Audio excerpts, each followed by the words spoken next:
Hey everybody, this is Respice Finem. What you're looking at is Boston, Massachusetts. I had to pan to the left in order to get the right angle that I was looking for from Mount Wachusett. But here on the screen that you're looking at, it looks like I'm panning to the right. The original image was upside down when I was recording it. I had to flip the image and invert it. The rolling hills of Massachusetts make it a little bit difficult to see flat lands further away. For example, the ocean right behind Boston is a little more difficult to see due to a small hill obstructing your view closer by. It's a perspective issue, and my infrared camera only cuts through so much of this atmosphere. You're battling through hundreds of miles of atmosphere, and today wasn't the clearest day. For the vast majority of this panning as I go by, it's mostly ocean in the background. Once I reach the mountainous terrain, that's when you'll see the mountain I'm referring to. This particular mountain at this distance has never been witnessed by human eyes before.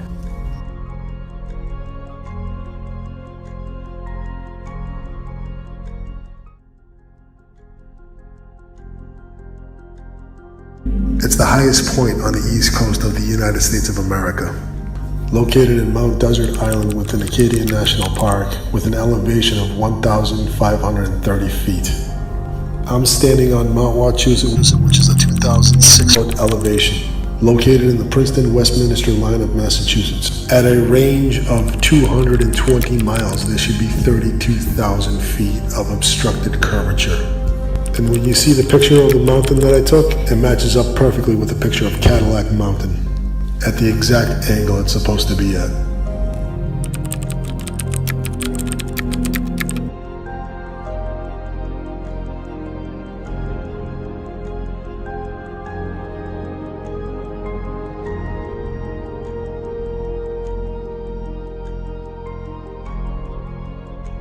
You see, I think that's a Doppler radar station. That's Haystack Observatory, I believe, in Groton, Massachusetts. And as I pan the horizon, you see silhouettes of other images. I'm using a 120 millimeter achromatic Orion telescope with a 520 nanometer infrared filter embedded in the inside of it that I glued on the inside of it. I'll show you pictures of that in the end of how I constructed it. I'm using an Orion CCD camera that I knocked out the filter that it had in there. It had an infrared filter in there that completely blocked out 100% of the infrared and UV.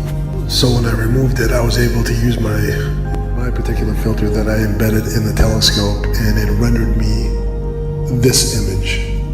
This gives you the ability to cut through the haze in the atmosphere. Now this is the best I could do with the portable equipment that I had available. I'm sure once other people see this experiment, they will duplicate it and get better results. I think the best imagery is at 950 nanometers. I'm still waiting for that filter to come in, but what you're about to see is unbelievable. I performed this experiment under the worst of conditions. The clouds were heavy, it was muggy, and it was just about to rain. The foundation of science says, put your money where your mouth is. And if you can do an experiment, others can do the same and get the same results. And I challenge anybody to duplicate this experiment. We are not supposed to see this under any circumstances. You still believe in NASA now? Why has this been kept from you? What you're looking at is Mount Cadillac 220 miles away from Mount Wachusett. The video was taken in infrared. I started the video feed at Boston, Massachusetts, and I panned to the left until I reached the correct angle where Mount Cadillac would be.